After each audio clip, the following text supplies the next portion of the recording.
की जय।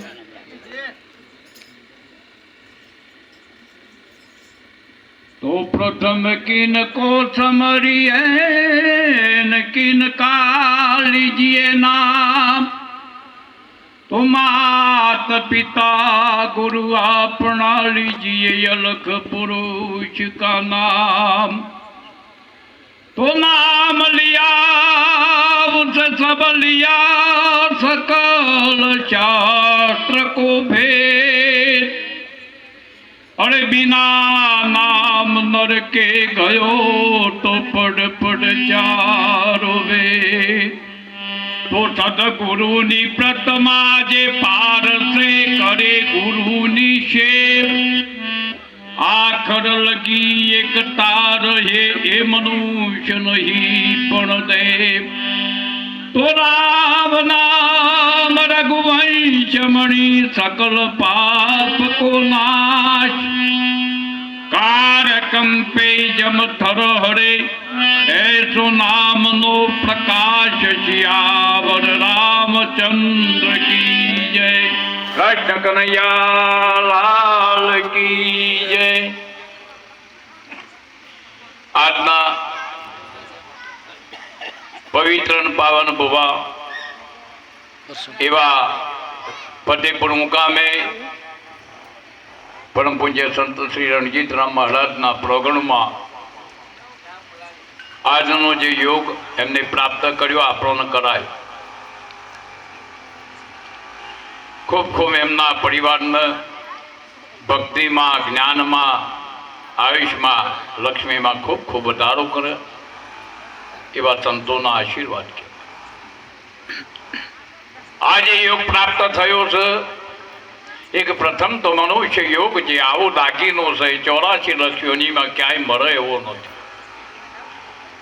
83,99,999 યોનિઓ કર્મ ભોગવી શકે છે પણ કર્મ કાપી શકતા નથી. અને એક મનુષ્ય યોનિ એવી છે કે કર્મ કાપી શકવા માટે સક્ષમ છે. એવો આપણને યોગ મળ્યો છે. આમ તો મહાપુરુષો બહુ મારા આગળ ઘણા મહાપુરુષો બોલી ગયા પણ નિર્મળતાને જેના નયનમાં દોષ દ્રષ્ટિ ના હોય લગાડ દુર્લભ એવા સંત. દ્રષ્ટિ એવી સૃષ્ટિ અને સૃષ્ટિ એવી દ્રષ્ટિ એમ કહું. તમારી કદાચ સદગુરુએ તમને જ્ઞાન ઓખાલી તો પછી જ્ઞાન ઓખથી જ જુઓ. તમે ચર્મવક્ષી મત જુઓ. અરે મહાપુરુષો આ વાત કરી. જ્યાં સુધી આપણી ચર્મ ચક્ષુ છે ને ત્યાં સુધી તમને જુદું જુદું દેખા પણ વસ્તુ એક જ છે.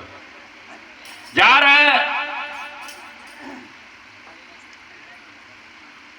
તુલસીદાસ જ્યારે ગોકુળમાં ગયા એટલે કે મહારાજ જન્મ જમી રહ્યો એટલે કે મારે તો રામજી ના દર્શન કર્યા સિવાય હું જમતો નથી. તો રામચંદ્ર ભગવાન નું કોઈ મંદિર જ નથી. બધાએ કૃષ્ણ નો મંદિર ચાકા ગોકુળમાં બધાએ એટલે કે તે અમે રામજી મંદિર છે એમ કરી અને લઈ જો. એટલે એક કૃષ્ણ ભગવાનનું જયારે મંદિર હતું એમ કે આમ જોયું ને એટલે ભગવાન કે મારો સંત ગોકુળમાંથી ભૂખ્યો છે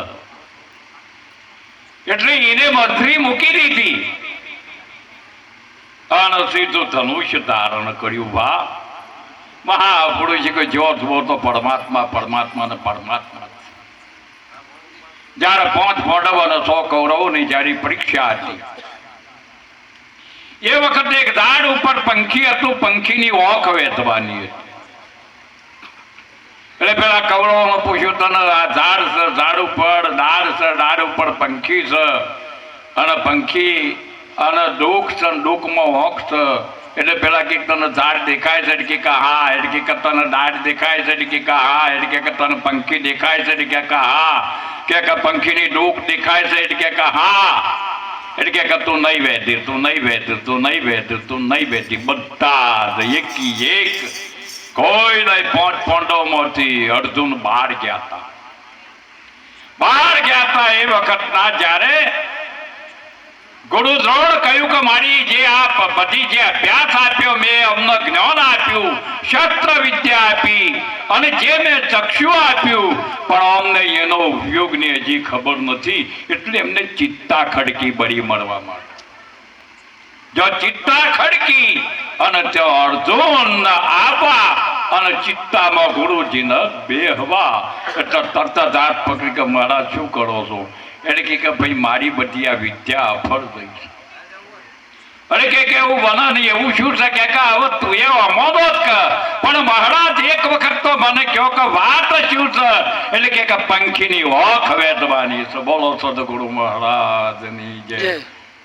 ત્યાં ગુરુ મહારાજ બોલ્યા, ઝાડ છે તને દેખાય છે? અર્જુન બોલ્યું જ નહીં. ઝાડ ઉપર ડાળ છે તને દેખાય છે? અર્જુન ન બોલ્યો. એના ઉપર કે કઈક પંખી છે તને દેખાય છે? અર્જુન ના બોલ્યો.